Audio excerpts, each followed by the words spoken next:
বাংলাদেশের মানুষ আসলে একটি সুন্দর পরিবেশ চায়। দীর্ঘদিন পর্যন্ত অপশাসন, জুলুম, স্বেচ্ছাচারী মনোভাব এবং যা খুশি তা করা, সাধারণ মানুষকে গোলামের মতো আচরণ করা, আর ক্ষমতাসীনরা নিজেদেরকে মালিকের মতো ট্রিট করা, এই আচরণটা দেখতে দেখতে মানুষ অতিষ্ঠ আসলে। নির্বাচন পরবর্তী সময় দেশের বিভিন্ন স্থানে ক্ষমতার অপব্যবহার, দখলদারিত্ব, ভিন্ন মতের মানুষের উপরে জুলুম ও সহিংসতার অভিযোগ সামনে আসছে।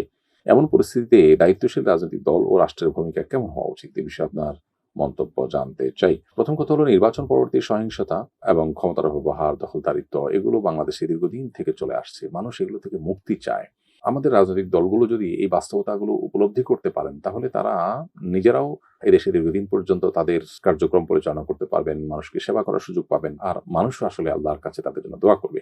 আর যদি তারা এটা না বুঝেন, তাহলে সেক্ষেত্রে একের পর এক সরকার পরিবর্তন হবে, মানুষ রুষ্ট হবে, রাস্তায় নেমে আসবে, মানুষ সংক্ষুব্ধ হবে, বদদোয়া করবে, দুনিয়া ধ্বংস হবে, তাদের আখিরাত ধ্বংস হবে।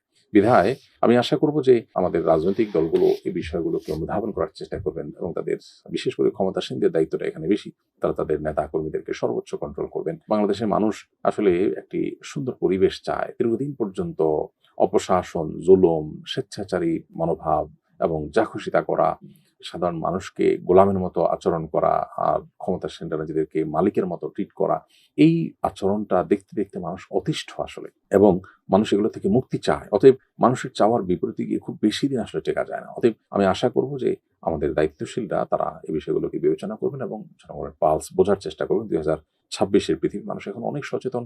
এখন কোনো কিছু আর লোকছাপা দেওয়া সম্ভব নয়। আল্লাহ তাআলা তাদেরকে হেদায়েত দান করুন, আমরা মনে প্রাণে দোয়া করি। এবং যারা জুলুম করবেন, মনে রাখবেন এই জুলুমের বিচার শুধু আখিরাতে হবে না, দুনিয়াতেই আপনি এটার জন্য সাফারার হবেন এবং আপনাকে এর মূল্য দিতে হবে টুডে অর টুমরো। যারা ইতিপূর্বে জুলুম করেছে কেউ রক্ষা পায়নি। প্রত্যেকটা মানুষকে তার প্রাপ্য আল্লাহ তাআলা বুঝিয়ে দিয়েছেন। এজন্য আল্লাহর ওয়াস্তে জুলুম করবেন না। তাছাড়া আখিরাতে জুলুম কিন্তু বহুমুখী অন্ধকার হয়ে আসবে, নবী সাল্লাল্লাহু আলাইহি ওয়াসাল্লাম জানিয়েছেন।